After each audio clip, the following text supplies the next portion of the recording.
Very good morning. Welcome to mega debate. YCP 2019లో అత్యధికంగా 151 స్థానాలతో గెలుపొందిన వైసీపీ, అంత బలంగా ఉన్న వైసీపీ హఠాత్తుగా 2024 ఎన్నికలు వచ్చేసరికి కేవలం 11 అంటే 11 స్థానాలకు మాత్రమే పరిమితం అయిపోయింది. దానికి కారణాలు ఏంటి అనేది వాళ్ళు సమీక్షించుకుంటున్నారో లేదో కానీ ఈ ఫలితాలు వెలువడిన తర్వాత వైసీపీ నాయకులు వరుసగా ఒకరి తర్వాత ఒకరు రాజీనామా బాట పడుతూ ఉన్నారు. మరి ఈ క్రమంలో వారి రాజీనామాకి గల కారణాలు ఏంటి? జగన్మోహన్ రెడ్డి గారి వైఖరే కారణమా? ఆయన మాట తీరే కారణమా? ఇక్కడ పోనీ ఇది వైసీపీకి సంబంధించిన అంశమా? ప్రజలకు సంబంధించి ప్రజలకు ఏంటి సంబంధం అని అనుకునే అనుమానం కూడా మీకు రావచ్చు.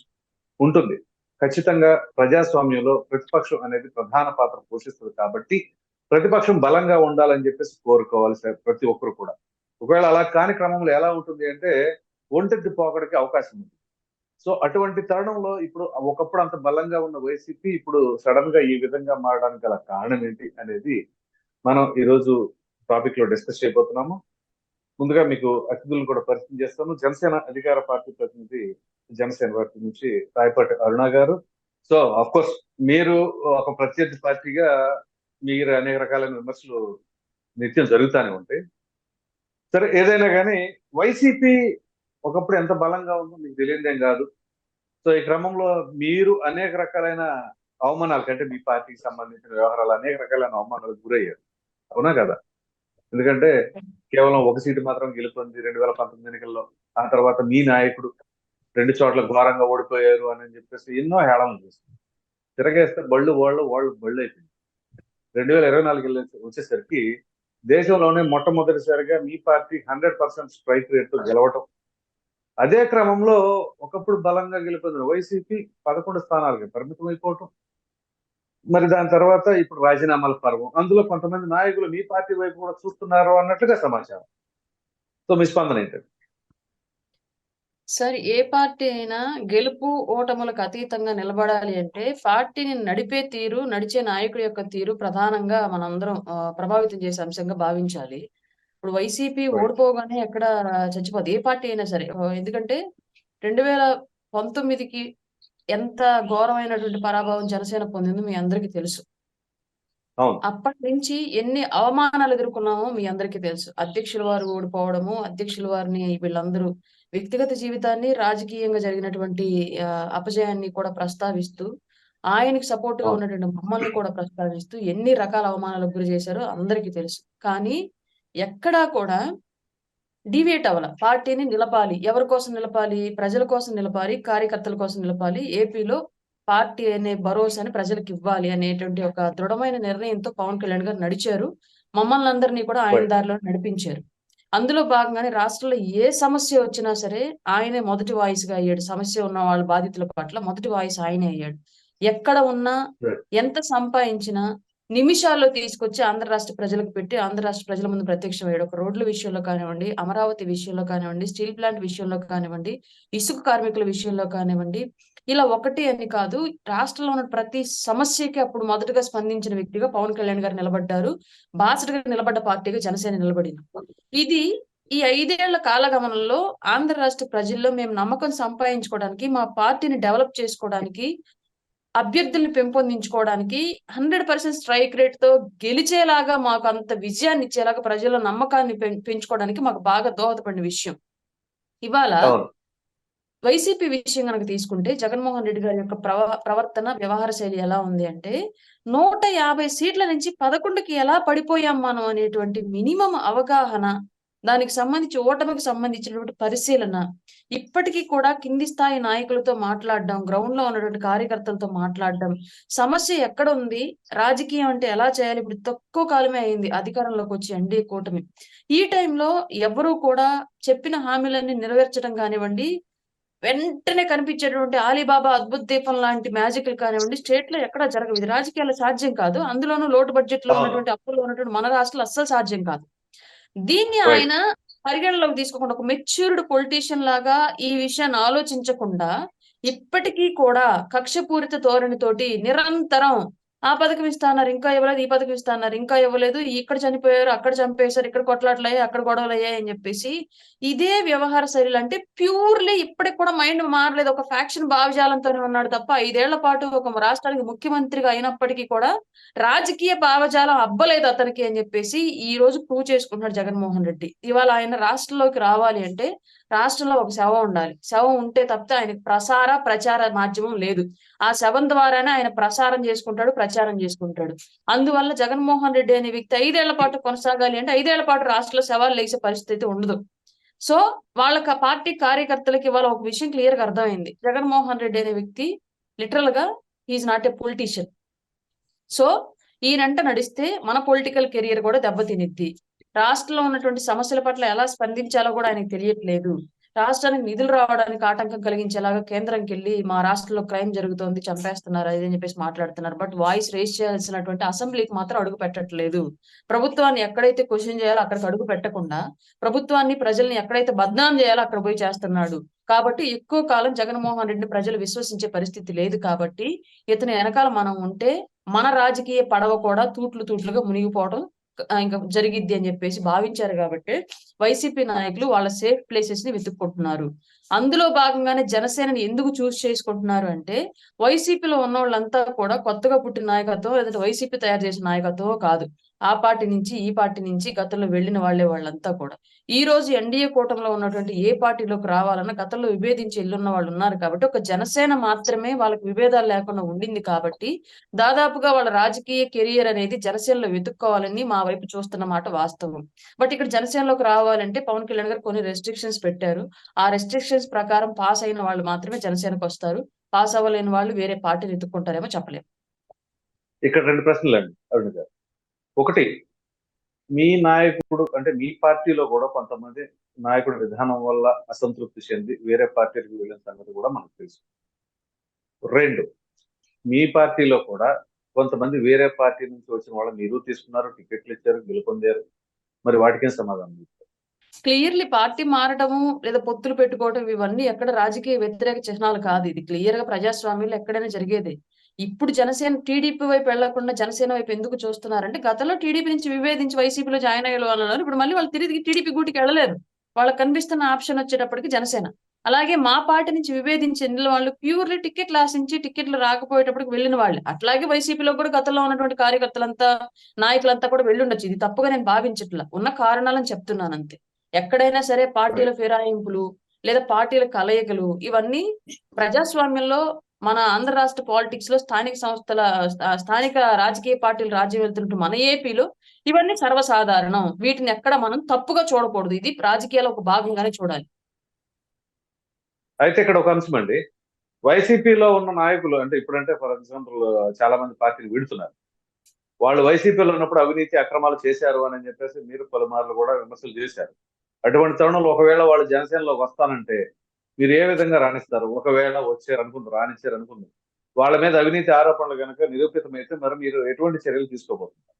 నేను మీకు ఇందాకే పెద్ద కాషన్ నోట్ చెప్పానండి. కొన్ని నిబంధనలు పెట్టారు. ఆ నిబంధనలు పాస్ అయిన వాళ్ళు మాత్రమే జనసేనలోకి వస్తారు. పాస్ అవ్వని వాళ్ళు జనసేనలోకి రారు అని క్లియర్ గా నిబంధనలో భాగంగానే ఈ అవినీతి కేసులు, క్రిమినల్ కేసులు, అలాగే గతంలో రాజకీయాలకు అతీతంగా వ్యక్తిగత దోషులు తీవ్ర స్థాయిలో చేసిన వాళ్ళు ఇట్లాంటివన్నీ చాలా ఉన్నాయండి. ఈ స్టేజెస్ అన్ని దాటిన వాళ్ళు మాత్రం ఇన్ కేస్ జనసేనలోకి వచ్చిన తర్వాత కూడా వాళ్ళ మీద ఏదైనా అవినీతి కేసులు గనక నిరూపణ అయితే చట్టాన్ని మేము ఎట్టి పరిస్థితుల్లో వ్యతిరేకించాం. ఎందుకంటే పవన్ కళ్యాణ్ గారు క్లియర్ గా చెప్తారు.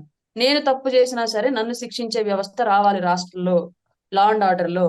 సో అట్లాంటప్పుడు వేరే పార్టీ నుంచి వచ్చిన వ్యక్తి తప్పు చేస్తే ఆయన కొమ్ముగాసే పరిస్థితి జనసేనలో ఉండదు. మీ ఆస్తుల పరిరక్షణ కోసం, మీ అక్రమ కేసులు, క్రిమినల్ కేసుల పరిరక్షణ కోసం అయితే జనసేన సరైన ప్లాట్ఫామ్ కాదు, ఎంచుకోవద్దు కూడా. మరలా వస్తాను రాయబడ్డ గారు. సో వైసీపీ అధికార ప్రతినిధి మల్లీశ్వరి గారు జాయిన్ అయ్యారు. నమస్కారం మేడం, నేను మరలా మీ దగ్గరికి వస్తాను. ముందుకు ఒకసారి ఎన్ఎల్ఎస్ గారితో మాట్లాడదాం. లక్ష్మణ్ గారు madam good morning. Laxman garu good morning అండి. గుడ్ మార్నింగ్, చెప్పండి సార్. వైసీపీ ఇదే 2019లో చాలా బలంగా ప్రభుత్వాన్ని స్థాపించింది. సో 2024 వచ్చేసరికి అమాంతంగా 11 స్థానాలకు పరిమితం అయిపోయింది. Drastic downfall. అయితే గెలుపుకు ముందు ఒక రకమైన పరిస్థితి, ఓటమి తర్వాత మరొక రకమైన పరిస్థితి. అయితే వైసీపీలో ఎన్నికలకు ముందు చాలా మంది రాజీనామాలు చేసి పార్టీలు ఫిరాయించారు. ఫలితాలు వచ్చిన తర్వాత ఇప్పుడు ఒకరి తర్వాత ఒకరు నిదానంగా జారుకుంటున్నారు. సో దీనిపైన మీ స్పందన ఏంటి లక్ష్మణ్ గారు? ఏమై ఉండొచ్చు?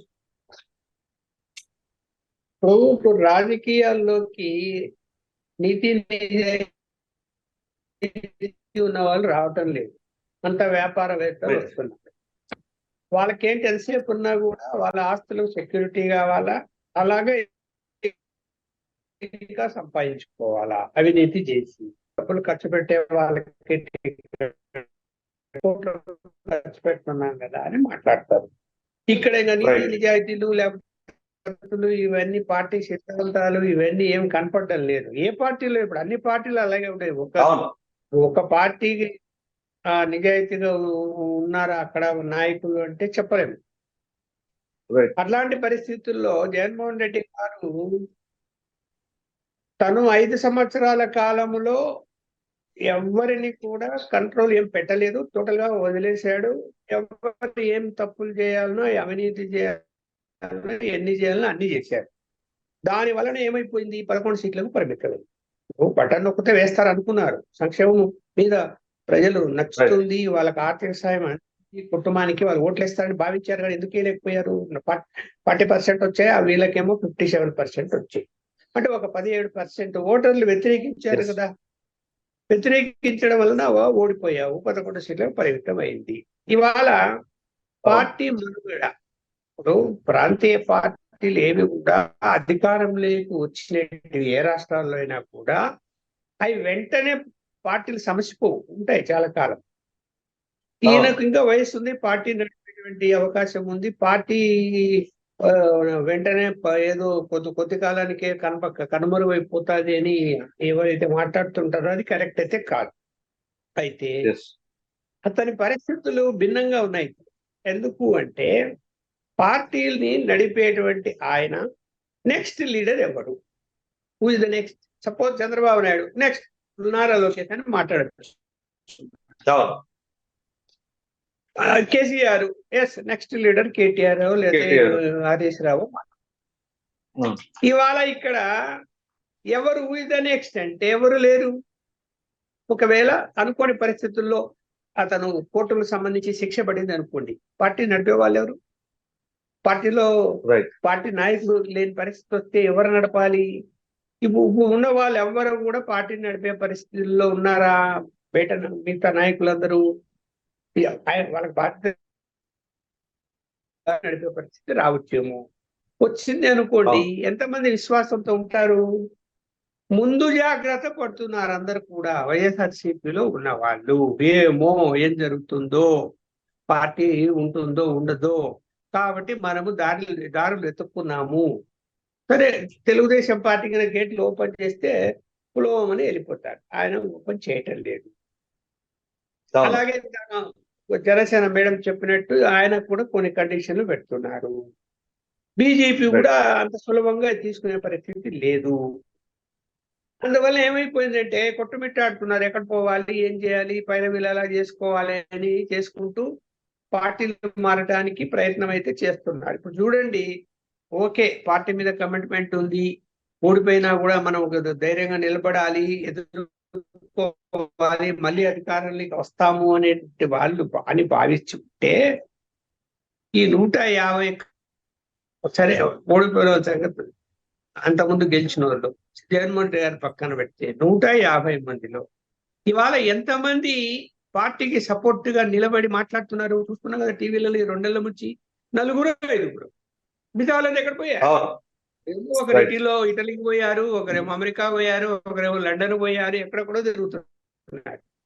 ఇక్కడ పార్టీ పరిస్థితి హత్యలు జరుగుతున్నాయని చెప్తున్నారు, దాడులు జరుగుతాయని చెప్తుంటే పార్టీకి అండగా ఉండవలసిన నాయకులంతా ఎక్కడ పోయారు? మరి కనిపిస్తున్నారా మనకి? ఇక్కడ కనపడడం లేదే, మాట్లాడడం లేదే, జగన్మోహన్ రెడ్డి గారి సపోర్ట్ గా రావడం లేదే. 4-5 కనిపిస్తున్నారు అంతే.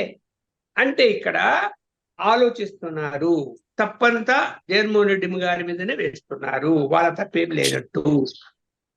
ఏం చెప్తున్నారు? బహిరంగంగా వీడియోలు కూడా వస్తున్నాయి కదా, ఆ పార్టీ వాళ్ళు మా నాయకుడు తప్పు చేశాడు అని చెప్పి మాట్లాడుతున్నారు కదా. ఇవాళ పార్టీలో ఉండి కూడా మాట్లాడుతున్నారు, తప్పు చేస్తున్నారు. తప్పు చేశాడు, పేర్ని ఆయన గారు వల్ల అన్నారు, మేము కేసీ రెడ్డి గారు ఓడిపోయామని అన్నారు, మాట్లాడారు. దువ్వాడ అన్నారు. అంటే ఇక్కడ పార్టీ మనుగడ అన్నది పార్టీ నాయకుడి మీదనే ఆధారపడి ఉంటుంది. ఎప్పుడు కూడా పార్టీ నాయకులు ఆల్టర్నేటివ్ లీడర్స్ ను కూడా తయారు చేయాలి. ఆయన చేశాడా? Right. పోనీ ఆ చుట్టూ ఉన్న ముగ్గురో నలుగురో ఆయన ఒక కోటరీ ఇలాగా పెట్టి వాళ్ళకేతోనే పరిమితం అయిపోయి పనిచేసింది అంటే పార్టీని నడిపాడు. ఇప్పుడు ఆ ముగ్గురు నలుగురు కూడా సజ్జల కానీ, లేకపోతే విజయసాయి రెడ్డి కానీ, లేకపోతే సుబ్బారెడ్డి గారు కానీ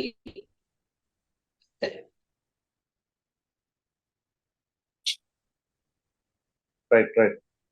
నేను మళ్ళీ వస్తాను లక్ష్మణ్ గారు, మీకు ఏదో చిన్న టెక్నికల్ ప్రాబ్లం ఉన్నట్టుంది. విజయ్ కుమార్ గారు గుడ్ మార్నింగ్ అండి. గుడ్ మార్నింగ్ ప్రసాద్ గారు. ఇవన్నీ కూడా పార్టీలో చర్చించుకుంటున్నారు. నేను చెప్పడం కాదు, నా అభిప్రాయం కాదు, పార్టీల యొక్క నాయకుల అభిప్రాయం. వాళ్ళ పార్టీలోనే చర్చించుకుంటారు. ఇవన్నీ చర్చించుకుంటూ ఉన్నప్పుడు మరి నేను మరలా వస్తాను సార్. విజయ్ కుమార్ గారు గుడ్ మార్నింగ్. ప్రసాద్ గారు చెప్పండి సార్. వైసీపీ మీకు తెలియదేం కాదు, ఒకప్పుడు మీరు 23 స్థానాలకు పరిమితమైన సమయంలో వాళ్ళు 151 స్థానాలతో బలంగా ప్రభుత్వం స్థాపించారు. మరి అటువంటిది వాళ్ళ బళ్ళు ఓళ్ళ అయినట్లుగా 2024 వచ్చేసరికి అయ్యింది. అయితే ఇక్కడ వైసీపీ పరిస్థితి రోజు రోజుకు ఒక్కొక్కళ్ళు రాజీనామాలు చేస్తా ఉన్నారు. సో ఈ రాజీనామాలు దేనికి సంకేతం? ఎందుకంటే ఎప్పుడైనా సరే ప్రతిపక్షం అనేది చాలా చాలా అవసరం ప్రజల కోసం. వాళ్ళ గొంతు వినిపించాలి ప్రజా సమస్యల పైన, అసెంబ్లీలో కావచ్చు, ఎక్కడైనా. సో ఈ క్రమంలో అటువంటి ప్రతిపక్షం రోజు రోజుకి బలహీన పడిపోతా ఉంది. దీనిపైన మీ స్పందన ఏంటుంది? కారణం ఏమై ఉంటుంది? గుడ్ మార్నింగ్ ప్రసాద్ గారు, ప్యానెల్ నా పెద్దలకి, అదన్ టీవీ చూస్తున్న ప్రేక్షకులందరికీ నమస్కారం. ఫస్ట్ ఆఫ్ ఆల్, మీరు ప్రతిపక్షం అంటా ఉన్నారు. మీరు ఎట్లా అంటారు ప్రతిపక్షం అనేది? విపక్షం అండి. పోనీ ఎందుకంటే 11 సీట్లకే పరిమితం అయిపోయినటువంటి ప్రజెంట్ ఉన్నటువంటి పులివెందుల శాసనసభ్యుడు మాజీ ముఖ్యమంత్రి అనుకుందాం. పోనీ ముఖ్యమంత్రి చేశాడు కాబట్టి కరెక్టే కదా, వాస్తవమే. గాని జనాల్లో ఆ విధమైనటువంటి పరిపాలన చేసినటువంటి వాడికి ముఖ్యమంత్రి హోదా అనొచ్చు. కానీ ఏంటంటే రాష్ట్రాన్ని అల్లకల్లోలం చేసేసాడు. First of all income source లేదు.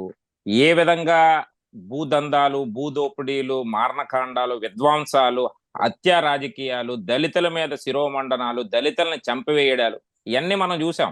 బీసీలని అనగదొక్కడాలు, ముస్లిం సోదరుల్ని చంపేయడాలు, ఇట్లాంటివన్నీ చూసాం. అంటే ఈ రోజు కూడా జరుగుతున్నాయి కదా. No no no no no అధికారంలోకి జరుగుతా. ఓకే, మంచి పాయింట్ వేశారు. ఇప్పుడు ఆయన 36 మంది చనిపోయారు అని చెప్పి ఢిల్లీ గల్లీల్లోకి వెళ్ళిపోయి ధర్నాలు చేశాడు జగన్మోహన్ రెడ్డి. మొన్న మా నో ఒక నిమిషం అండి. ఇప్పుడు నాకు తెలిసి వాళ్ళ దగ్గర జగన్మోహన్ రెడ్డి దగ్గర లేనప్పుడు మల్లేశ్వరి గారి దగ్గర ఏముంటది? ఇప్పుడు అసెంబ్లీలో ముఖ్యమంత్రి గారు చంద్రబాబు నాయుడు గారు క్లియర్ గా ప్రజెంటేషన్ ఇస్తూ అడిగారు, ఎస్ మీ దగ్గర 36 మంది చనిపోయినటువంటి డేటా ఉంటే మాకు ఇవ్వండి, రాష్ట్రంలో ఎక్కడెక్కడ ఏం చేయగలిగాయో దాని మీద మేము పరిశీలిస్తామంటే ఇప్పటికీ కూడా ఒక్క డేటా కూడా ఇవ్వలేనటువంటి పరిస్థితిలో జగన్మోహన్ రెడ్డి ఉన్నాడు. ఈ రోజు ఒక నాయకుడి మీద నమ్మకం, నాయకుడి తాలూకా పరిపాలన అనేది ఒక క్లియర్ కట్ గా ఉన్నటువంటి శాసనసభ్యులు కానీ, ఆ కార్యకర్తలు కానీ అందరూ కూడా ఖచ్చితంగా నమ్మాలి. అయితే ఈరోజు జగన్మోహన్ రెడ్డి అన్నటువంటి వ్యక్తి ఏంటి అంటే ఒక నాయకత్వాన్ని బిల్డప్ చేయలేనటువంటి స్థితిలో ఈరోజు దిగజారిపోయాడు. ఈరోజు ఆ పార్టీలో ఉన్నటువంటి ప్రతి ఒక్కరూ కూడా భయపడతా ఉన్నారు. ఎందుకంటే గవర్నమెంట్ ఎన్డీఏ కూటమి అధికారంలోకి వచ్చింది. ఎన్డీఏ కూటమి అధికారంలోకి వచ్చిన తర్వాత మేము పెన్షన్స్ ఏదైతే ఇస్తామని చెప్పినటువంటి పరిస్థితి మేము చూసాం. ఆల్రెడీ పెన్షన్స్ క్లియర్ కట్ గా ప్రజలకు వెళ్ళిపోతా ఉంది.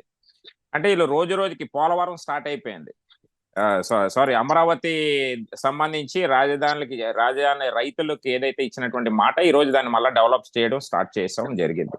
ఈ రోజు కేంద్రం కూడా దానికి సహకరించి మొన్న బడ్జెట్ లో మనకి కొంత నిధిని కూడా ఇచ్చినటువంటి పరిస్థితి మనం చూసాం.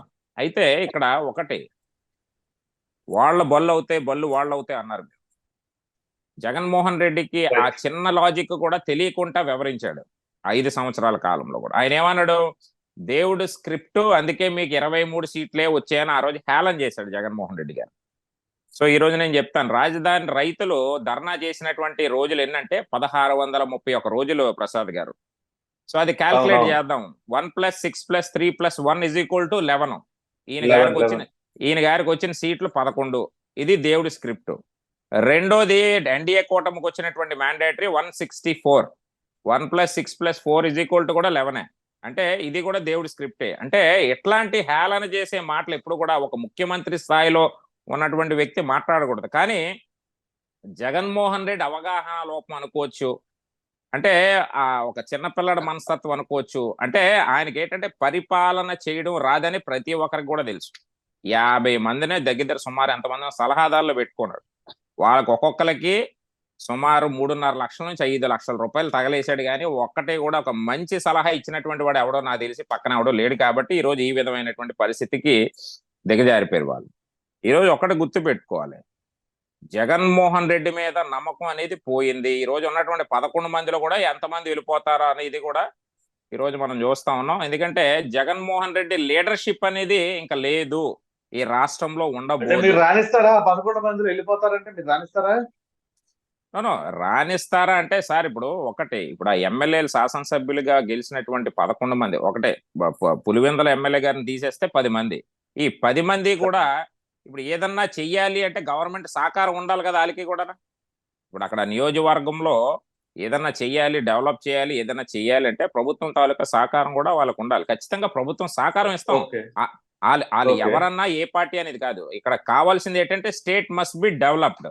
మా ప్రభుత్వ హయాంలో రాష్ట్రం అభివృద్ధి చెందాలి. ఈ రోజు పవన్ కళ్యాణ్ గారు కూడా, జనసేన అధ్యక్షుడు పవన్ కళ్యాణ్ గారు కూడా ఒక డిప్యూటీ సీఎం హోదాలో ఉన్నారు. ఆయన పనిచేసే విధానం కూడా మీరు చూస్తా ఉన్నారు. ఎందుకంటే నాకు తెలిసి ఆయన కొద్ది ఇంకా టైం దొరికితే రాత్రులు కూడా పనిచేసే పరిస్థితి కనిపిస్తా ఉంది. ఎందుకంటే ఏ విధంగా ప్రజల తాలూకా వాళ్ళకి సంబంధించి డెవలప్మెంట్ ఏ విధంగా వీళ్ళు తూట్లు పొడి చేశాడో జగన్మోహన్ రెడ్డి, దాన్ని పోడ్చాలి, రాష్ట్రాన్ని భవిష్యత్తు ఇవ్వాలి. రెండోది మీరు చూసుకున్నట్లే ముఖ్యంగా యువతకి భవిష్యత్తు లేకుండా చేసేసాడు జగన్మోహన్ రెడ్డి. జాబ్ క్యాలెండర్ అన్నాడు, జాన్యువరి వస్తాయంటే పాపం ప్రతి ఏటా జాన్యువరి కోసం ఎదురు చూసినటువంటి పరిస్థితులు మనం చూసాం. ఈ రోజు యువత ఉంటేనే కదండి ఈ రోజు రాష్ట్రం మనకు డెవలప్మెంట్ కానీ ఈ రోజు ఏదన్నా మనకు అయ్యేది. అలాంటి యువతని కూడా కనీసం ఉద్యోగాలు లేక ఏ విధంగా మనం వాళ్ళని యువతని తొక్కేశాడు అనేది మనం క్లియర్ గా చూసాం. అంటే ఇక్కడ నేనేమంటా ఉన్నానంటే ఎన్డీఏ కూటమి this is the development government. మనం చంద్రబాబు నాయుడు గారు 45 సంవత్సరాల సుదీర్ఘ అనుభవం ఉన్నటువంటి నాయకుడు. ఈ రోజు మీరు చూశారు, ఇక్కడే కాదు దేశ విదేశాల్లో చెప్పుకున్నటువంటి పరిస్థితి ఈ రోజు మనం చూస్తా ఉన్నాం.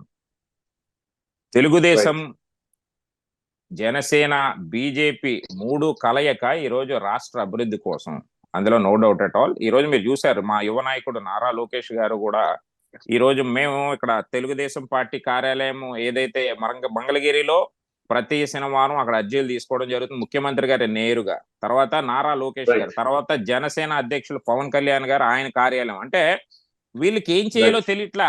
ప్రజలు ఇంకా వీళ్ళని నమ్మే పరిస్థితి లేదు. జగన్మోహన్ రెడ్డి తాలూకా డ్రామాలో ఇవన్నీ పోయాయి, అయిపోయింది, తెలిసిపోయింది అంటే జగన్మోహన్ రెడ్డి సీన్ అయిపోయింది అనేది ఒకటే రాష్ట్రంలో క్లియర్ కట్ గా వినిపిస్తా ఉంది. విజయ్ కుమార్ గారు, మల్లేశ్వరి గారు, సారీ కొంచెం లాంగ్ హోల్డ్ లో ఉన్నారు మేడం. ఎందుకంటే ముందుగా అందరికి ధన్యవాదాలండి, ప్యానెల్ లో ఉన్న వాళ్ళందరికీ కూడా ధన్యవాదాలు. హోల్డ్ లో ఎందుకుంటామంటే కూటమి కదా, ఒక్కొక్కరికి 15 నిమిషాలు 15 నిమిషాలు ఇస్తే, మరి నాకు 3 కూటమి ఒకటే మాటలు మాట్లాడతాయి కాబట్టి నాకు కొంచెం టైం ఇస్తే నేను మాట్లాడగలుగుతాను, వాళ్ళందరికీ రిప్లై ఇవ్వగలుగుతాను. మీకు మంచిగా టైం ఇస్తాను. ఏంటి మరి పరిస్థితి? మీ నాయకుడు అంటే ఒకటి సార్, ఒకటి నేను వీళ్ళు మాట్లాడినవన్నీ విన్నాను. ఒకటి ఏమనిపిస్తుందంటే వాళ్ళ పార్టీలోకి వెళ్తే మాత్రం మంచిది, పక్క పార్టీ వాళ్ళ నుంచి మాత్రం వెళ్ళిపోతేనేమో నీతి వాక్యాలు చెప్తున్నట్టున్నారు వీళ్ళందరూ. మీరు ఎలక్షన్ ముందు చూస్తే ఎంతమంది జనసేన నుంచి వైఎస్ఆర్సీపీకి వచ్చారు, ఎంతమంది టీడీపీ నుంచి వైఎస్ఆర్సీపీకి వచ్చారు అనేది గమనించాలి. అలా వచ్చారంటే అర్థం ఏంటి? చంద్రబాబు గారి నాయకత్వం నమ్మలేదనా, లేకపోతే పవన్ కళ్యాణ్ గారి నాయకత్వం నమ్మలేదనా? రాజకీయంగా ఎంత స్టోరీలు చెప్పినా లాస్ట్ వాళ్ళు ఒక కన్క్లూజన్, ఒక పాయింట్ ఇచ్చారు. ఏంటంటే రాజకీయంగా షఫిల్స్ అవ్వడం అనేది ఇట్స్ క్వైట్ కామన్ థింగ్. దానికోసం ఏదైతే ఆ పార్టీని నడుపుతున్నటువంటి వ్యక్తిని బ్లేమ్ చేసే సిచ్యువేషన్ అయితే ఏం లేదు. నెంబర్ 2, 36 మంది తప్పిపోయారు, 36 మంది మీద జరిగాయి, అన్యాయం జరిగాయి అని అంటున్నారు కదా. 32,000 మంది తప్పిపోయే వెళ్ళిపోయారు, పారిపోయారు, లేకపోతే సుగాలి ప్రీతి అని చెప్పేసి గొంతు చించుకొని అరిచిన వీళ్ళ దగ్గర ఇప్పుడు ఆ 32,000 మంది డేటా ఉంటే వాళ్ళని తీసుకొని రమ్మనండి. ఇది రెండో పాయింట్.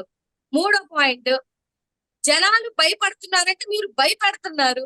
నువ్వు లైవ్ లో వీడియోస్ చూడట్లేదా? పోనీ అది ఏమైనా వైఎస్ఆర్సీపీ చెప్పేది కాదు, సోషల్ మీడియా ఇప్పుడు ప్రతి ఒక్కరి చేతిలో ఉంది.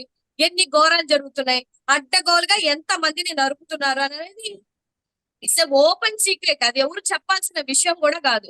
అంతెందుకు, హోమ్ మినిస్టర్ ఉన్నటువంటి ఏరియాలోనే ఆడవాళ్ళ బట్టలు ఊడదీసి, ఇప్పుడు ఇక్కడ విజయ్ కుమార్ గారికి కూడా తెలుసు ఆ విషయం, పాయక్రావుపేటలో ఆడవాళ్ళ బట్టలు ఊడదీసి జరిగితే కూడా ఆవిడ పట్టించుకోలేనటువంటి విషయం. అనకాపల్లిలో ఇంటికి మరి మైనర్ బాలికను చంపితే కూడా ఇవన్నీ ఏమైనా కల్పితాలు అంటారా? వీళ్ళు చేస్తున్న తాడేపల్లిలో కాదు మేడం, ఒక నిమిషం. తాడేపల్లిలో ఓ యువతని దారుణంగా హత్య చేశారు కదా. అదే సార్ నేను చెప్తున్నాను, అదే చెప్తున్నాను. ఇప్పుడు మీరు అన్ని మాటలు చెప్పి వచ్చారు కదా. ప్రసాద్ గారు, తాడేపల్లి ప్యాలెస్ దగ్గరలోనే ఒక నిమిషం, విజయ్ కుమార్ గారు తాడేపల్లి విజయ్ కుమార్ గారు ఒక నిమిషం మళ్ళీ సార్ గారు మాట్లాడండి ప్లీజ్ ప్లీజ్. అది కరెక్ట్.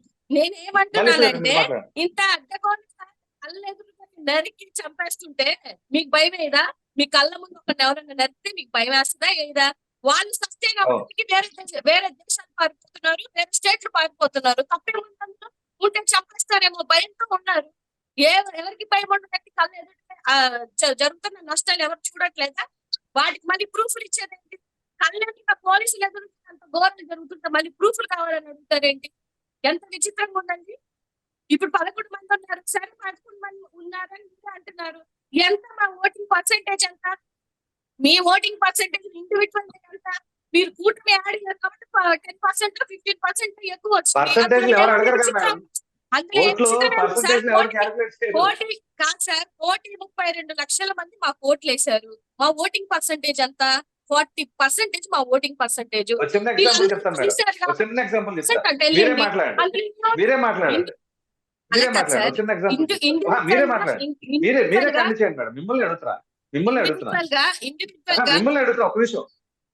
మిమ్మల్ని అడుగుతున్నాను.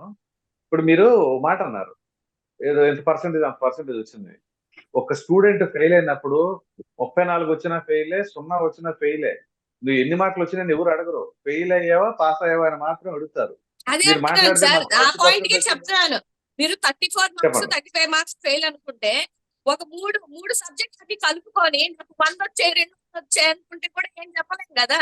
ఇప్పుడు ఏ క్యాండిడేట్ ఇండివిజువల్ గా నీకు ఎంత వచ్చింది అనుకున్నాడు అనుకోండి, అది ఈజీ థింగ్. ఒక మనిషి మీద ఇంతమంది పోటీ చేశారు, అందులో ఏం గొప్పతనం ఉందని చెప్పుకోవడానికి నాకు అర్థం కాదు. కూటమి ఒక్కరికి సింగిల్ గా పోటీ చేసే కెపాసిటీ లేదా? అంత పెద్ద ఎక్స్పీరియన్స్, 14 సంవత్సరాల ఎక్స్పీరియన్స్ చెప్పుకుంటారు కదా. సింగిల్ గా పోటీ చేసే కెపాసిటీ లేదా? లేకపోబట్టే కూటమిలంతా కలిశారు. దానికి ఏంటి పేరు? జగన్మోహన్ రెడ్డి గారిని ఓడించాలి, అందుకే మేము ఏకమైపోయామని. 2014 నుంచి 19 వరకు అమ్మనబ్బులు అందరూ చంద్రబాబు నాయుడు గారిని తిట్టిన తిట్లు ఇంక ఈ ప్రపంచంలో ఎవరు తిట్టలేదు. అలా అన్ని తిట్లు తిట్టేసుకొని ఇవాళ రాష్ట్రం కోసం ఏకమయ్యాము, రాష్ట్ర ప్రయోజనాల కోసం ఏకమయ్యాము అనంటే ఎవరు సార్ నమ్ముతారు? ఏ విధంగా ఏకమయ్యారు, ఏ విధంగా గెలిచారు అనేది రాష్ట్ర ప్రజలందరికీ తెలుసు. నేనేం ప్రత్యేకంగా వచ్చి ఇప్పుడు ఏం చెప్పేది ఏం లేదు. నేనేం చెప్తున్నానంటే, రాజకీయంగా ఆయన పథకాలు నచ్చకపోతే తిరిగి మళ్ళీ ఆయన పథకాలు కొనసాగించుకుంటున్నారు, పేర్లు మార్చుకుంటున్నారు. దీన్ని ఏమనాలి? 30 మంది సలహాదారులు, 50 మంది సలహాదారులు ఇచ్చిన పథకాలే మీరు పేర్లు మార్చుకొని మీరు ముందు కొనసాగిస్తున్నారు. ఇప్పుడు ఎలక్షన్ లో ఏమి ఇచ్చారు? సూపర్ 6 అని చెప్పారు. ఏది మీ సూపర్ 6? ఏమి చేశారు? ఏం చేయబోయేదో సాక్షాత్ అసెంబ్లీ సాక్షిగానే ఈ ఇయర్ మేము చేయలేము, నెక్స్ట్ ఇయర్ రోడ్ మ్యాప్ వేసి మాల సంఘాలతో కుల సంఘాలతో అందరితో కూర్చోబెట్టి మేము చేస్తామని వాళ్ళే ఓపెన్ గా చెప్తున్నారు. జనసేన నాయకులు అయితే గ్యాస్ సిలిండర్లు మేము ఇవ్వట్లేదు, మేము ఇవ్వబోతున్నాం, గవర్నమెంట్ ఇవ్వట్లేదని చాలా క్లియర్ గా చెప్తున్నారు. మరి నేను చెప్పేది ఏముంది సార్? ఓపెన్ గా వాళ్ళే అసెంబ్లీలో చెప్పుకుంటున్నారు మేము సూపర్ 6 చేయలేకపోతున్నాము అని. ఈ వచ్చి ఎన్ని రోజులు సార్? 60 రోజులు 9,000 కోట్ల అప్పులు చేశారు. అప్పుడే వీళ్ళ అప్పుల కోసం మాట్లాడుతున్నారు. వీళ్ళ సార్ అప్పులు మాట్లాడుతున్నారు. వచ్చిన 35 రోజులకి 7,000 కోట్లు, ఇప్పుడు 60,000 చూసుకుంటే 9,000 అప్పులు చేశారు, మళ్ళీ 15,000 కోట్ల అప్పు తీసుకుంటున్నారు సెంట్రల్ దగ్గర నుంచి. ఇంకేం మాట్లాడాలి సార్? ఇప్పుడు వీళ్ళు ఏమన్నా సంపద సృష్టిస్తున్నారా? ఇన్ని రోజుల నుంచి మీరు చూసారు ఎక్కడ సంపద సృష్టించిన ఆ ఛాయలన్నా కనిపించాయా? 2 నెలలకు ఎవరు ఏం చేయలేరు, కరెక్టే, బాగా ఉంది. అట్లీస్ట్ ఆ ఛాయలన్నా కనిపించాలి కదా. ఆ ఛాయలు కనిపించాలి. ఓపెన్ గా మీరు స్టేట్మెంట్ ఇస్తున్నారు, మేము పథకం చేయలేకపోతున్నాము అని అనేసి. ఇంకేం చెప్పండి సార్? సరే, పార్టీలు అనేవాళ్ళు ఏ పార్టీ నుంచైనా మారుతా ఉంటారు, ఆ పార్టీకి ఈ పార్టీకి ఈ పార్టీకి అది ఆ పార్టీకి. మామూలు సార్. ఒక్క నిమిషం, అందుకనే క్వైట్ కామన్, రైట్. అయితే మేడం, కొంతమంది నాయకులు ఉంటారు, వాళ్ళు ఎట్లా ఉంటారంటే పార్టీకి విధేయులుగా ఉంటారు అనమాట. ఫర్ ఎగ్జాంపుల్, తాజాగా ఆళ్ల నాని గారు, ఆయన మీ పార్టీ అధికారంలో లేనప్పుడు ఎమ్మెల్సీగా ఉన్నారు, ఆ తర్వాత అధికారంలోకి రాగానే ఆయన మంత్రిని చేశారు. ఆయన చాలా లాయల్గా ఉంటారు, వివాదాలకు దూరంగా ఉంటారు, అవినీతి ఆరోపణలు కూడా ఏముండవు. మరి అటువంటి నాయకుడు కూడా సడన్ గా ఇటువంటి నిర్ణయం ఎందుకని తీసుకుని ఉంటారు? సార్ ఇది రాజకీయంగా కాదండి, రాజకీయంగా ఎవరి పర్సనల్ అసెస్మెంట్స్ వాళ్ళకు ఉంటాయి. అది అతని పర్సనల్ డెసిషన్. మీరు ఆయన్ని కూర్చోబెట్టి అడగాలి ఎవరెవరు వెళ్ళిపోతున్నారు అని అంటే వాళ్ళ పర్సనల్ థింగ్స్ ఏంటనేది మనకు తెలియదు.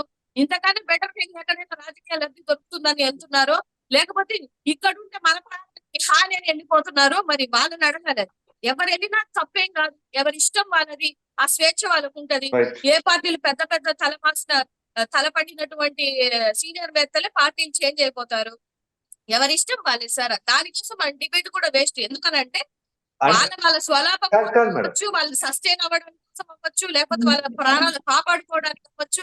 ఇప్పుడు జరుగుతున్న కూటమిలో జరుగుతున్న దాన్ని బట్టి వాళ్ళు ఒకళ్ళు రిజైన్ చేయాలనుకుంటున్నారేమో రిజైన్ చేశారు. దానికి పార్టీ నాయకులకి సంబంధం ఏముంటది సార్? కాదు మేడం, ఒకసారి విశ్లేషణ కూడా చేసుకోవాలి కదా. మన పార్టీ ఎందుకు పెడుతున్నారు?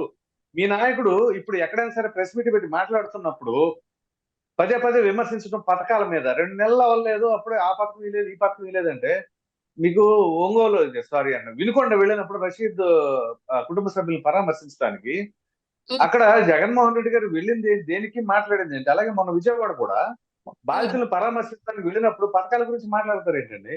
అక్కడికి వెళ్ళినప్పుడు మీరు పథకాల గురించి కాదు, అక్కడ ఒక బాబా నాకు పెన్షన్స్ కూడా రావట్లేదు అన్న విషయాన్ని గుర్తు పెట్టుకొని మీరు ఓవరాల్ చెప్తున్న పాయింట్లన్నీ మీరు మొత్తం 1 అవర్ రికార్డ్ చేయలేదు కదా. ఎక్కడో ఒక పాయింట్ రికార్డ్ చేసుకొని దాన్ని క్యాప్చర్ చేసేసి ఇది వీళ్ళకి అలవాటే. కాకపోతే నేను ఏమంటున్నానంటే జరిగిన నష్టాన్ని వీళ్ళు ఏవైతే ఇప్పుడు ఎందుకు ఇస్తారు సార్ వాళ్ళు ఓట్లు? బెటర్ జగన్మోహన్ రెడ్డి గారి కన్నా వాళ్ళు ఎక్కువ పథకాలు ఇస్తారు అని ప్రామిస్ చేశారు కాబట్టి ఓట్లు వేసారు. ఇప్పుడు చేయాలని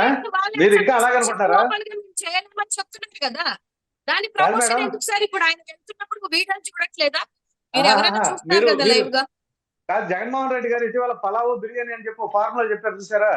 అది నిజమే కదా సార్, కాదు సార్, నిజమే కదా. ఆయన బిర్యానీ పెడతారు. ఇప్పుడు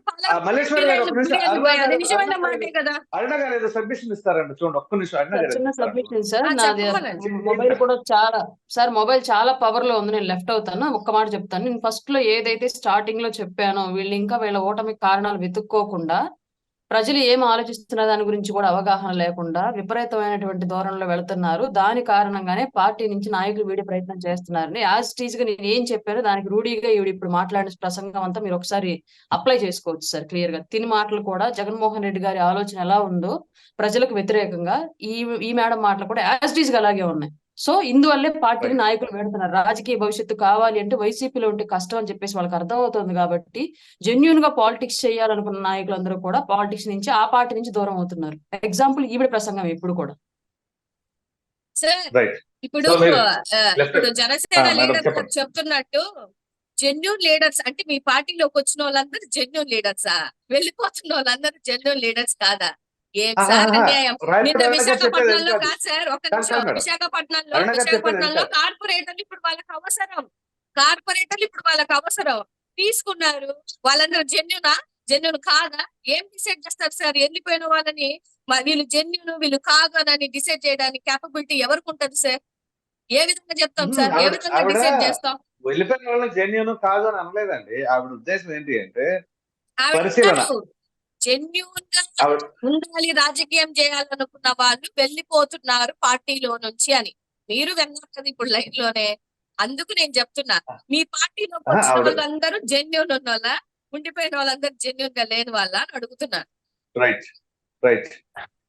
ఒక నిమిషం, విజయ్ కుమార్ గారు ఏదో సబ్మిట్ చేస్తా అన్నారు మీరు పాయింట్. ఇప్పుడు మల్లేశ్వరి గారు మాకు ఎంత పర్సెంట్ వచ్చింది, 40% వచ్చింది అని అంటా ఉన్నారు. నేను అడుగుతా ఉన్నాను, ఇప్పుడు వీళ్ళు వ్యవహారం చూస్తే ఎలాగందంటే 2.5 సంవత్సరాలు మీరు చేసేయండి, మాకు 40 వచ్చాయి కదా, మాకు ఇచ్చేయండి ముఖ్యమంత్రి అన్నట్టుగా ఉంది ఇప్పుడు. అది అట్లా ఎట్లా అంటారు సార్? అలా అట్లా- ఎట్లా అంటారు సార్? ఏదో సోషల్ మీడియాలో వచ్చిందని అంటే చెప్పి అలా మీరు కాదు, అదే పట్టుకుంటే ఎలాగా? అలా కాదు ప్రసాద్ గారు, ఇప్పుడు జగన్మోహన్ రెడ్డి జగన్మోహన్ రెడ్డికి 2.5 సంవత్సరం టీడీపీ, 2.5 సంవత్సరం జనసేన, మీరు తీసుకునే ఆలోచనలు మీకున్నారేమో కానీ మాకైతే ఆలోచన అది లేదండి. ఎలా అంటారు? అది రాంగలేండి విజయ్ కుమార్ గారు. మరి అలా ఏదో- అలా కాదు. ఏది పడితే ఇప్పుడు ప్రసాద్ గారు ఎట్లా ఉందంటే, జగన్మోహన్ రెడ్డికి నోరే కదా. 11 సీట్లు వచ్చినా నేను ప్రతిపక్ష నాయకుడిని అనుకుంటా ఉన్నాడు. నాకు ప్రతిపక్ష హోదా ఇవ్వండి, నాకు ప్రతిపక్ష హోదా ఇస్తే నేను వస్తానని చెప్పి స్పీకర్ గారికి లెటర్ పెట్టినటువంటి పరిస్థితి నేను చెప్తా ఉన్నాను. అంటే తప్పే ఉంది సార్, ఇప్పుడు తప్పే ఉంది. సార్, అడిగారు. ప్రతిపక్ష హోదా లేకపోతే మీకు నష్టం, జగన్మోహన్ రెడ్డికి నష్టం కాదు. మీరు అప్పుడు అసలు అసెంబ్లీలో ఏమని ప్రశ్నిస్తున్నారు, ఎవరు ప్రశ్నిస్తున్నారు, మీకు మీరు మాట్లాడుకుంటున్నారు, మీకు మీరు సమాధానం జోకులు వేసుకుంటున్నారు అసెంబ్లీలో, వాళ్ళని కంప్లైంట్ చేసుకుంటున్నారు. జనాలు చూడట్లేదు ఆ విషయం.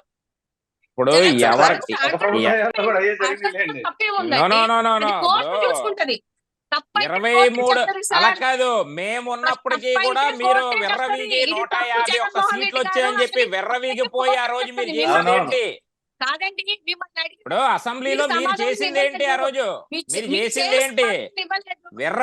వెర్రవీగంతనంతో మదం ఎక్కి కొట్టుకొని అసెంబ్లీ లాంటి దేవాలయాన్ని ఫర్ ఎగ్జాంపుల్ అది అర్థం కాదు. ఎవరైనా మాట్లాడండి. తీసేశారు. ఇప్పుడు ఏమన్నా సెక్యూరిటీ తీసేస్తే ఏం చెప్పారు? ఇవ్వండి అని చెప్పారు. అలాగే మేము అప్పీల్ అవును. చేసుకున్నాం. అప్పీల్ చేసుకునే హక్కు ఎవరికైనా ఉంటది.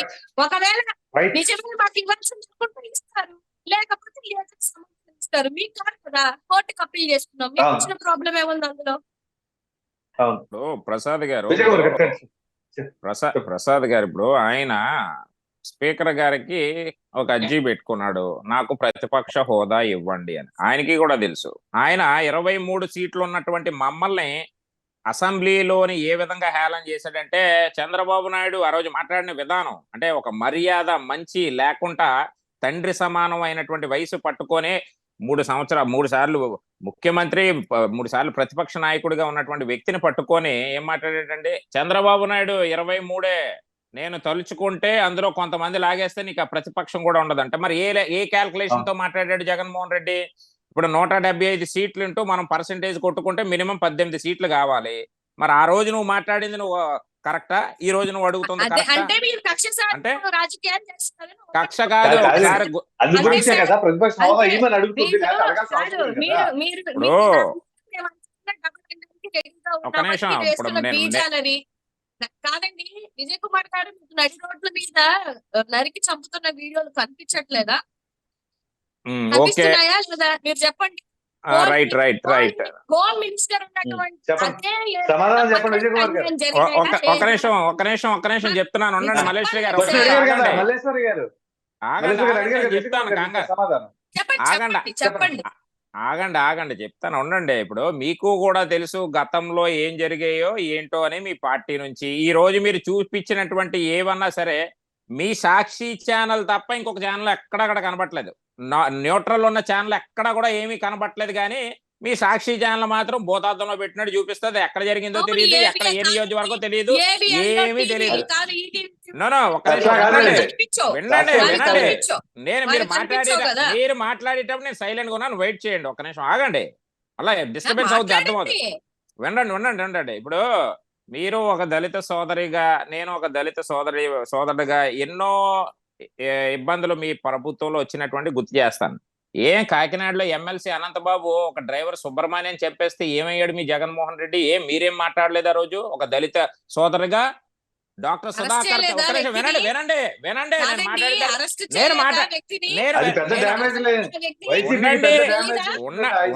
నేను మాట్లాడేటప్పుడు వెయిట్ చేయండి, ఆగండి. నేను అయిన తర్వాత మీరు చెప్తారు కానీ నేను మాట్లాడిన తర్వాత వెయిట్ చేయండి, ఉండండి. నో ప్రసాద్ గారు ఒక్క నిమిషం. అనంతబాబు అన్నటువంటి వాడిని ఏదో సస్పెండ్ చేసినట్టు నటించి మళ్ళా ఆడు బయటకు వచ్చిన తర్వాత ఆడికి పూలమాలలేసి డప్పులు పెట్టి ఇదా చేస్తాడు జగన్మోహన్ రెడ్డి. ఒక్క నిమిషం. ఒక విషయం కాదు సార్, సార్, ఒక్క ఏమండి నిమిషం, ఒక్క ఆవిడ point మాట్లాడితే సార్, ఒక్క ఆవిడ point. మ్యూట్ చేయండి ముందు, ఒక్క మ్యూట్ చేయండి point. ఒకసారి. మ్యూట్ కాదండి. మీరు చెప్పనివ్వండి, దళిత చెప్పనివ్వండి. సోదరుగా, ఉండండి, నేను దళిత చెప్పేది మహిళ, వినండి. ఒక్క క్వశ్చన్ అడుగుతున్నా దళిత సోదరుగా. అడగండి. ఇప్పుడు మన దళితులకి అడగండి. దైవమైనటువంటి అంబేద్కర్ గారి బొమ్మ దగ్గర నిన్న విజయవాడలో జరిగిన సంఘటన మీరు ఎలా తీసుకుంటారు చెప్పండి?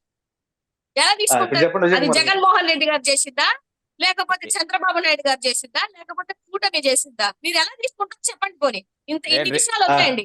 మనం దేవుడు ఇప్పుడు ఆ రెండు అంబేద్కర్ గారికి అంత రెండింటి గురించి చెప్తారు. ఘోరమైన అవమానం జరిగితే ఏం మాట్లాడతారు? రెండింటి గురించి చెప్తారు. అయితే No, no, అంబే- ప్రసాద్ గారు ఒకసారి రిపీట్ చెప్పండి. చేయండి. అంబేద్కర్ గారి స్టాట్యూ దగ్గర విజయవాడలో నిన్న ఏదైతే జరిగిందో ఇన్సిడెంట్, ఆ పేరు తొలగించారు కదా కొంతమంది. ఏది తొలగించారండి? అంబేద్కర్ గారి స్టాట్యూ ఉంది కదా సార్ విజయవాడలో మొన్న ఏర్పాటు చేసింది కదా ప్రభుత్వంలో.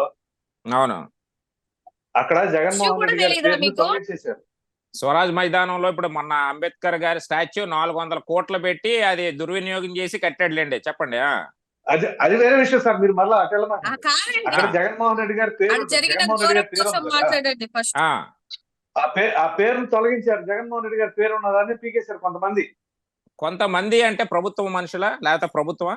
కాదు కదా. ఇప్పుడు దాని మీద మేము ఆల్రెడీ దాని మీద అసలు ఎంక్వైరీ పెట్టాం, ఎవరు చేశారు ఏంటి అనేది. ఒక్క గుర్తు పెట్టుకోండి, చంద్రబాబు నాయుడు గారు ఇలాంటి జగన్మోహన్ రెడ్డి లాగా నీచమైనటువంటి నికృష్టమైనటువంటి రాజకీయాలు చేయదు తెలుగుదేశం ప్రభుత్వం ఎప్పుడు కూడా.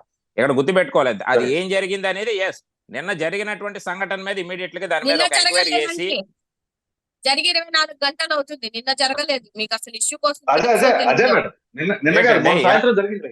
ఇప్పుడు 24 గంటలు అయిందా ఏదైందా? నిన్న అది మా దృష్టిలోకి వచ్చింది. దాని మీద ఇమ్మీడియట్ గా ఎంక్వైరీ చేసి అసలు ఎవరు చేశారు అనే దాని మీద జరుగుతా ఉంది చర్చ. ఒకటే ఇప్పుడు మల్లేశ్వరి గారు చాలా అంశాలు మాట్లాడారు. ఇప్పుడు ఉన్నటువంటి ప్రభుత్వం రెండు నెలలే అయ్యింది. 2 నెలల్లో మీరు చేసినటువంటి అప్పుల కుప్పలు సుమారు 9 లక్షల కోట్ల రూపాయలు అప్పులు చేసినటువంటి ఉన్నాయి కదా. ఇవన్నీ పోడ్చాలి కదా, ఇవన్నీ టైం పడుతుంది కదా, వెయిట్ చేయాలి కదా. మీ వాడే ఏది ధర్మవరం మాజీ శాసనసభ్యుడు కేతిరెడ్డి కూడా మనం మాట్లాడినటువంటి మాటలు కూడా గుర్తు చేస్తాం. ఆయనే అన్నాడు కొద్దిగా టైం ఇవ్వాలి మనం ప్రభుత్వాలకి, వెంటనే మనం బురద జల్లాలంటే అవ్వదు కదా అని. డాక్టర్ సుధాకర్ని చంపేస్తే ఎందుకు మాట్లాడలేదు మల్లేశ్వరి గారు? నేనే ఆ రోజు పోరాటం చేశాను, 18 రోజులు నేనే ఆ కేసులో ఉండి డీల్ చేసినటువంటి వ్యక్తిని. కోడికత్తిని సీన్ని డ్రామాలు ఆడి ఆ ఎయిర్పోర్ట్ లో డ్రామాలు ఆడి చిత్రీకరించినటువంటి దృశ్యాలు నీకు తెలుసు. 5.5 సంవత్సరాల కుర్రవాడి జైల్లో మగ్గిపోతే ఏం మాట్లాడారు మీరు? ఎందుకు మాట్లాడలేదు? పులివెందల్లో సొంత జిల్లాలో దళిత నాగమ్మ అన్నటువంటి దళిత మహిళను రేప్ చేసి చంపేస్తే ఎందుకు మీరు మాట్లాడలేదు? మీరు నోరు ఎందుకు ఆ రోజు రాలేదు? జగన్మోహన్ రెడ్డి మీద ఎందుకు మీరు ఫైర్ అవ్వలేదు? అదే విధంగా మాస్క్ అడిగినటువంటి పాపానికి మాస్క్ పెట్టుకోలేదు.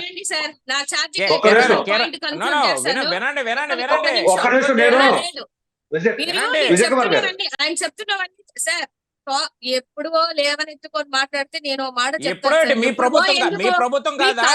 మీ ప్రభుత్వం కాదా? తవ్వుకోవడం కాదండి ప్రసాద్ గారు.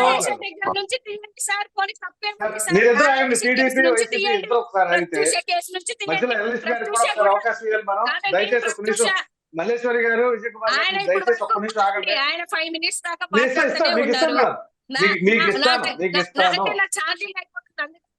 నా ఛార్జింగ్ అయిపోతుంది కాబట్టి నేను కంక్లూడ్ చేస్తాను. ఒక మాట వినండి. ఇప్పుడు ఎన్ని జరిగినా, ఎన్ని కేసులు అబద్ధాలు చెప్తున్నా కూడా, ప్రతి కేసు దళితుని చంపేసి వెళ్ళినా కూడా ఆ విషయంలో కూడా అతన్ని అరెస్ట్ చేయడం జరిగింది, సస్పెండ్ చేయడం జరిగింది, ఆయన కోర్టుకి వెళ్ళడం జరిగింది, 6 నెలలు జైల్లో ఉండడం జరిగింది. ఎవరు ఏమీ చేయకుండా లేరు. నెంబర్ 2 అప్పుల విషయం మాట్లాడారు గారు. ఇప్పుడు ఈ సోది కప్పుర్లన్నీ ప్రజలు వినే పరిస్థితిలో లేరు. ఈ సోది కప్పుర్లన్నీ వీళ్ళు మాట్లాడే అన్ని సోది కప్పుర్లే. నోరిప్పితే అబద్ధాలు కూడా పనికొచ్చేవి లేవు. జగన్మోహన్ రెడ్డి బతికే అబద్ధాలు బతుకు. జగన్మోహన్ రెడ్డి బతికే అబద్ధాలు బతుకు. ఇప్పుడు వీళ్ళ స్థాయిలో ఏం మాట్లాడతారు చెప్పండి? ఇప్పుడు వీళ్ళ స్థాయిలో ఏం మాట్లాడతారు చెప్పండి? జగన్మోహన్ రెడ్డి పెద్ద సైకో అని ప్రతి ఒక్కరికి కూడా తెలుసు. నోరిప్పితే అబద్ధాలని తెలుసు. కుటుంబాన్ని కూడా రక్షించుకోలేదు, కుటుంబాన్ని కూడా తరిమేసినటువంటి చరిత్ర ఉన్నటువంటి పనికిమాలిన పార్టీ. అయిపోయిందండి, వాళ్ళ ఛార్జింగ్ కూడా అయిపోయింది. అయిపోయింది. రాష్ట్రంలో వాళ్ళ ఛార్జింగ్ కూడా అయిపోయింది. రాష్ట్ర ప్రజలు వాళ్ళ ఛార్జింగ్ కూడా తీసేశారు.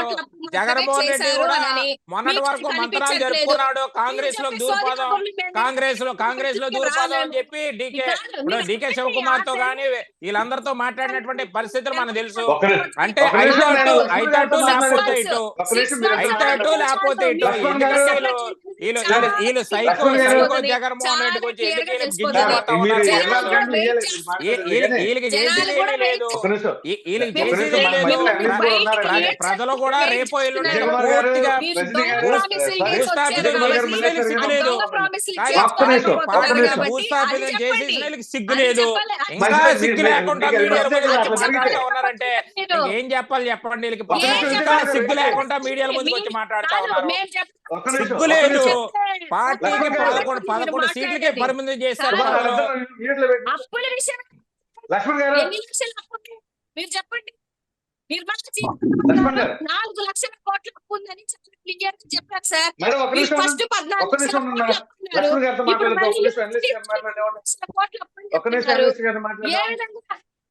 లక్ష్మణ్ గారు ఏ విధంగా వినాలి ఒకసారి ఆలోచించండి సార్. ఇన్ని మాటలు చేంజెస్ ఆఫ్ వర్డ్స్ అంటే కష్టమే కదా, జనాలు కూడా నమ్మలేరు కదా. ఇప్పుడు వాళ్ళు చెప్తున్న మాటలు ఎంతకాలం వింటాం చెప్పండి. చెప్పండి సార్. ఇదిగో విన్నారు కదా, ఏంటి అంటే వైసీపీ వాళ్ళు చెప్పుకున్నది ఏంటి అంటే అవన్నీ సర్వసాధారణం అది ఇది అని చెప్పేసి ఇంకా అనుకుంటున్నారు.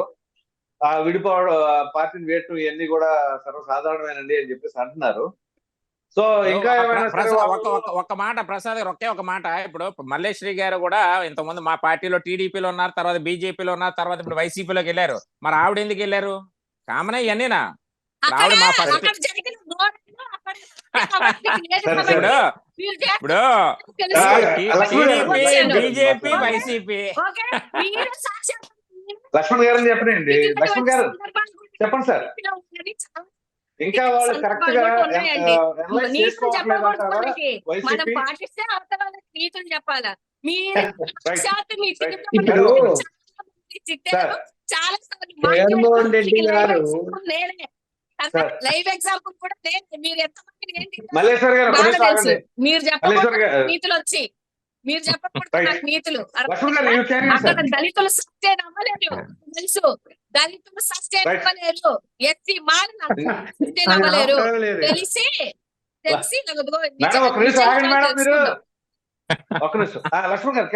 అంతే.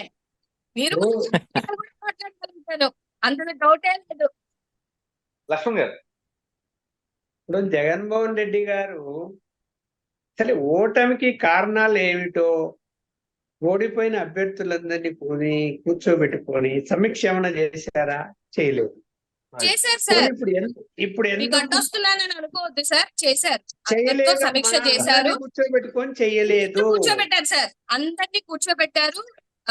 నియోజకవర్గాల వైజ్ గా కూర్చోబెట్టారు, తర్వాత జోనల్ వైజ్ గా కూర్చోబెట్టారు, గెలిచిన 11 మంది ఎమ్మెల్యేలను కూర్చోబెట్టారు, ఎంపీలను కూర్చోబెట్టారు.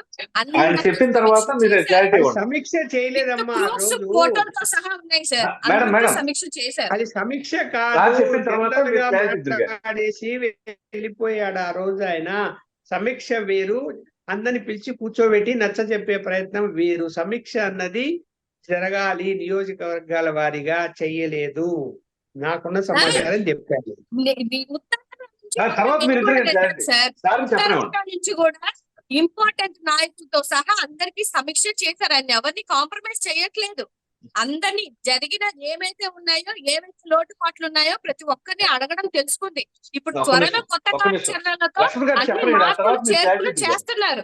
ప్రెసిడెంట్లతో సహా, జోనల్ ఇన్ఛార్జీలతో సహా అందరినీ మార్చడానికి ఆయన కొత్త కార్యాచరణ తీసుకొస్తున్నారు సార్.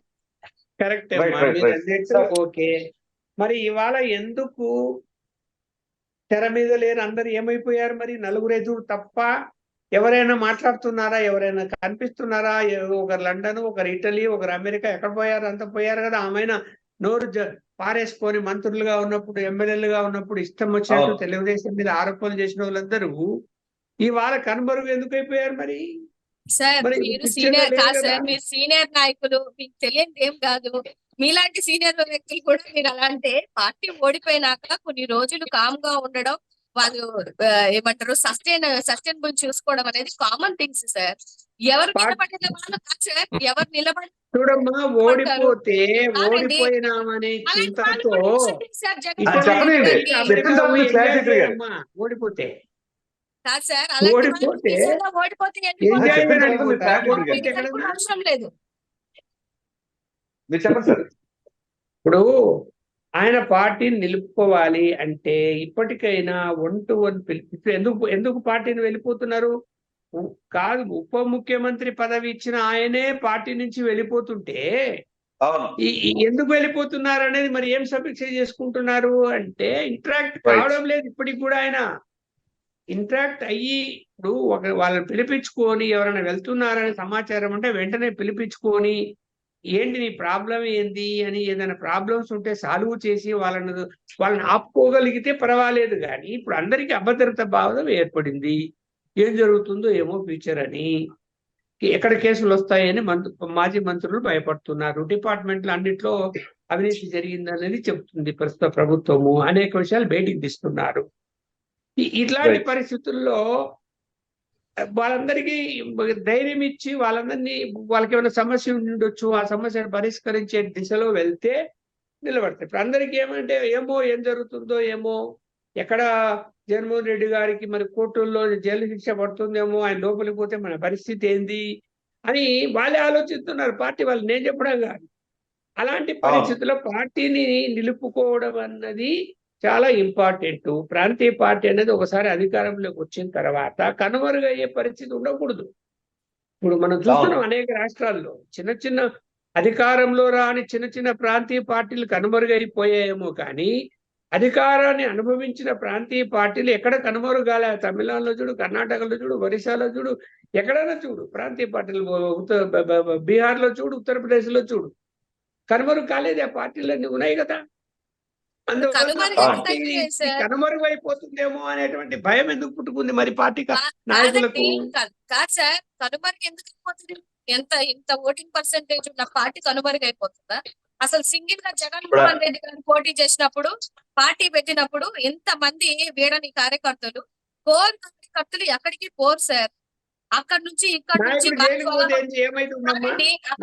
వచ్చిన వాళ్ళు మాత్రం వెళ్ళిపోవచ్చు. కానీ వైఎస్ఆర్సీపీ కార్యకర్తలు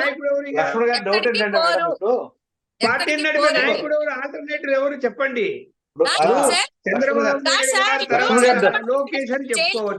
ఎవరు వచ్చారు సార్? భువనేశ్వరి గారు వచ్చారు. చంద్రబాబు నాయుడు గారు జైలుకి వెళ్తే ఎవరు వచ్చారు? భువనేశ్వర్ గారు వచ్చారు, లోకేష్ గారు వచ్చారు, సపోర్ట్ గా పవన్ కళ్యాణ్ గారు కూడా వచ్చారు. జగన్మోహన్ రెడ్డి గారు లోపల ఉంటే మీరు అన్నట్టుగానే జగన్మోహన్ రెడ్డి గారు జైలుకి వెళ్తే వచ్చే వాళ్ళు భారతమ్మ ఉన్నారు, అందరూ ఉన్నారు సార్. ఎవరు ఎందుకు రారు సార్? పార్టీ నేను వదులుతాను సార్, కార్యకర్తలు వదులుతారా సార్? చెప్తున్నా కదా, ఒకటి చెప్తున్నా, భారతమ్మ గారు ఉన్నారు. ఒక్క పేరు చెప్పండి, వాళ్ళ గురించి నేను చెప్తున్నాను. భారతమ్మ గారు ఉన్నారు, విజయమ్మ గారు ఉన్నారు. కొడుకు పార్టీ కోసం ఎప్పుడు దూరం అయ్యారు, మళ్ళీ విజయమ్మ గారు ఎవరు సార్? ప్రాబ్లమ్స్ ఉంటాయి. ఉన్నంత మాత్రం కొడుకు తెలియకుంటే మాత్రం ఏ కన్న తండ్రి ఆనందపడదు సార్. ఎవరు బాధ్యతలు, రాజకీయపరమైన బాధ్యతల గురించి కదా మనం మాట్లాడేది. చెప్తున్నాం సార్. ఇప్పుడు భువనేశ్వరి గారికి ఏమైనా రాజకీయ పరమైన బాధ్యతలు ఉన్నాయా? ఆవిడ వచ్చి అన్ని చోట్ల తిరగలేదా? తిరుగుతారు. ఎవరు తిరగకుండా సార్? ఒక్కటి వేరు, కానీ ఇప్పుడు ఆ శర్మిల గారు కూడా దూరం అయ్యారు. కాదండి, షర్మిల గారు సొంత అన్నకి అనుకోలేనటువంటి ఆవిడ పార్టీ జైలుకి వెళ్తే ఆవిడ ఎందుకు వస్తారు సార్? మరి జగన్మోహన్ రెడ్డి గారు జైల్లో ఉన్నప్పుడు పాదయాత్ర చేశారు కదా, అప్పుడు ఆల్టర్నేట్ ఆప్షన్ ఉంది. మరి అప్పుడు చేసిన సార్, అప్పుడు లేకపోతే కడప ఎంపీ చేయట్లేదు, అంతే కదా. ఇప్పుడు అప్పుడు చేసినామని ఇప్పుడు ఎందుకు చేయలేకపోతుంది? అయితే ఆస్తి ఇవ్వలేదని చేయట్లేదు, లేకపోతే ఎంపీ సీట్ ఇవ్వలేదని చేయట్లేదు, అంతే. ఏముంది సార్? నేను ప్రశ్నిస్తున్నా, ఇప్పుడు షర్మిల గారు పాదయాత్ర చేసి ఆమె ఆయన జైల్లో ఉన్నప్పుడు పార్టీని బతికిచ్చింది కదా. షర్మిల గారికి ఎంపీ పదవి, రాజ్యసభ గాని లేదంటే పార్లమెంట్ సీట్ గాని ఇచ్చి గెలిపించుకొని పార్టీని నడిపే బాధ్యతలు అప్పగించవచ్చు కదా. అంటే అధ్యక్షుడుగా జగన్మోహన్ రెడ్డి గారు ఉన్నా కూడా ఇంపార్టెంట్ రోల్ ఇచ్చి ఉండొచ్చు కదా, ఎందుకు ఇవ్వలేదు మరి? అది సార్ ఇప్పుడు నిజంగా కాదండి, ఆ ఫ్యామిలీలో నుంచి ఒకటే ఫ్యామిలీలో నుంచి ఇద్దరు వద్దనుకున్నారు ఆయన. ఆ క్లారిటీ షర్మిలమ్మ గారు, జగన్మోహన్ రెడ్డి గారు చాలా క్లియర్ గా ఒక ఇంటర్వ్యూలో చెప్పినటువంటి విషయం. ఒకే ఫ్యామిలీలో వద్దని అన్నప్పుడు మంచి పాలసీ అది, నేను కూడా ఒప్పుకుంటా. ఎందుకంటే పార్టీ అన్నది వాళ్ళ యొక్క సొంత పార్టీ కుటుంబానికి కాదు అని. మరి భారతి గారు ఎలా వస్తారు? వాళ్ళు మీరు ఎట్టున్నారు కదా భారతి గారు వస్తారని. సార్ మరి భర్త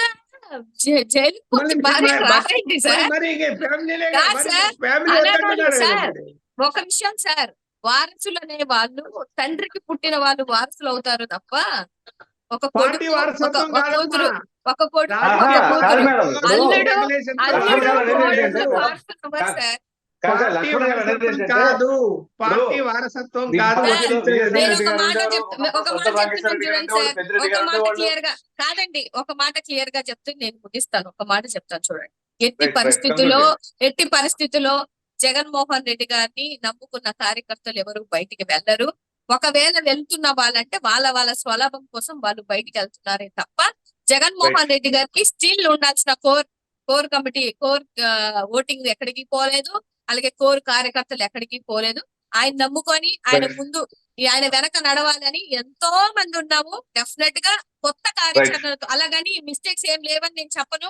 మిస్టేక్స్ ని కూడా తాను డెఫినెట్ గా జగన్మోహన్ రెడ్డి గారు రీఫిల్ చేసుకొని కొత్త కార్యాచరణతో డెఫినెట్ గా రాష్ట్ర ప్రజల ముందుకు వస్తారని ఈ లైవ్ డిబేట్ నాకు అవకాశం ఇచ్చినందుకు thank you sir. Vijay Kumar గారు కంప్యూటర్ ఇస్తారా? విజయ్ కుమార్ గారు రైట్, ధన్యవాదాలండి. చర్చలో పాల్గొన్నందుకు ఉప్పల్ లక్ష్మణ్ గారు అనలిస్ట్, అలాగే మల్లేశ్వరి గారు వైసీపీ అధికార ప్రతినిధి, విజయ్ కుమార్ గారు తెలుగుదేశం పార్టీ అధికార ప్రతినిధి, రాయపాటి అరుణ గారు జనసేన పార్టీ అధికార ప్రతినిధి. ధన్యవాదాలండి ప్రతి ఒక్కరికి కూడా. మరలా రేపు మండే కలుద్దాం. Thank you.